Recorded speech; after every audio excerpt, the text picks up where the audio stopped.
Learn English with short story. My name is Emma Carter. I'm 26 years old, and I live in Brooksville, a small, quiet town where life moves slowly. The kind of town where people greet each other on the street, shop owners know your favorite order, and the seasons feel stronger somehow. I share a small apartment with my best friend and roommate, Sophie Bennett. We met in college and became inseparable. Our apartment is on the second floor of an old brick building with a tiny balcony covered in potted plants. Some are healthy, some not so much. Every morning, I wake up at 7 a.m. The first thing I do is open my curtains and let the sunlight in. Brooksville mornings are peaceful. You can hear birds chirping, an occasional car passing by, and the smell of fresh bread from the bakery down the street. I put on the kettle for coffee, stand by the balcony, and take a deep breath. It's my little moment of calm before the day begins. By 8:15, I'm out the door, walking to the dental clinic where I work as a receptionist. The clinic is small, just 2 dentists, 1 assistant, and me at the front desk. When I arrive, I unlock the glass door, turn on the lights, and start the computer. My desk faces the entrance, so I'm the first person patients see when they walk in. "Good morning, Emma," says Mrs. Jacobs, one of our regular patients. She's in her 60s, always wearing bright scarves, and she never stops talking about her cat Muffin.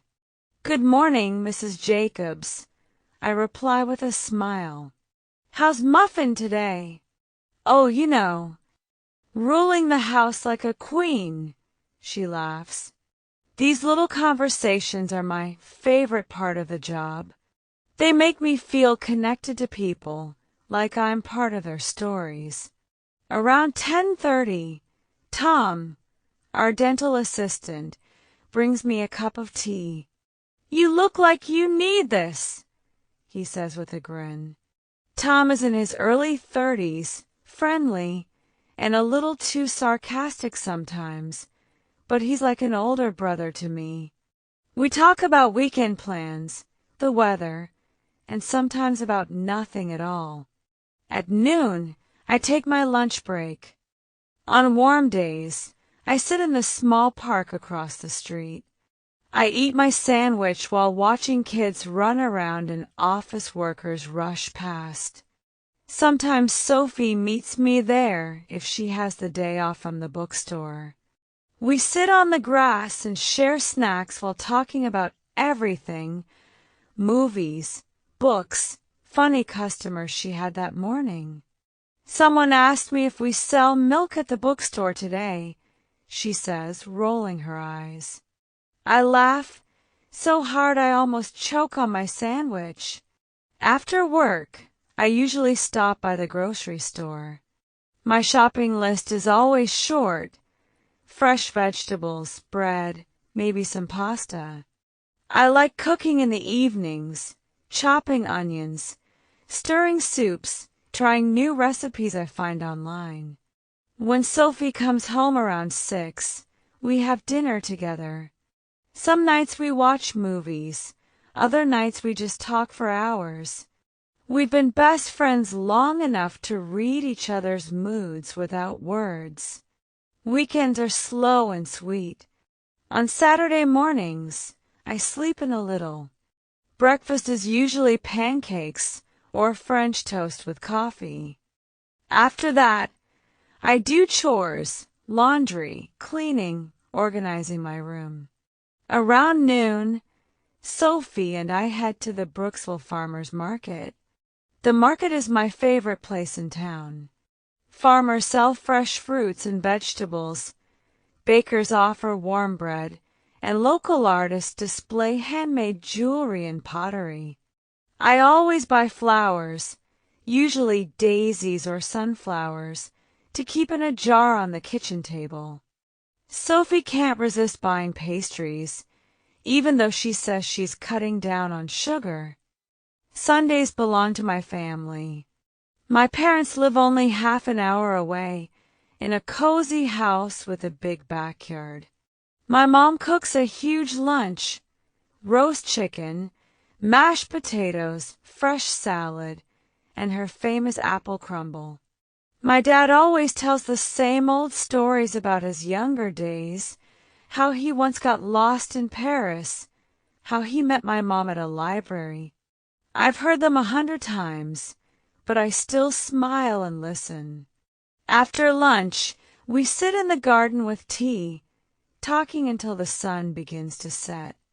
My life is simple, but I have dreams. One day, I want to travel to Italy. I imagine walking through Rome, eating gelato in Florence, and taking photos in Venice. Photography has always fascinated me. I keep a small camera in my bag and take pictures of sunsets, flowers, and rainy streets. I also dream of opening my own little cafe, a warm place with bookshelves, plants, and the smell of fresh coffee in the air. It's a quiet dream, but it keeps me moving forward. Sometimes, life in Brooksville surprises me. Like the day an old man dropped his groceries in the street and I helped him pick them up, only to find out he was a retired photographer. He invited me for coffee the next day and showed me albums of his work, beautiful black and white shots from all over the world. Or the time Sophie and I got caught in a sudden summer storm. We ran through the rain, laughing like children, soaked to the skin. We ended up in a small cafe, sipping hot chocolate and watching the storm pass. People often think a meaningful life must be filled with big events, weddings, travels, promotions. But I've learned that happiness often hides in the small details: the smell of freshly baked bread, the sound of Sophie laughing in the kitchen, the golden light of late afternoon on my balcony, a stranger holding the door open for me. These little things are my treasures. So this is my life.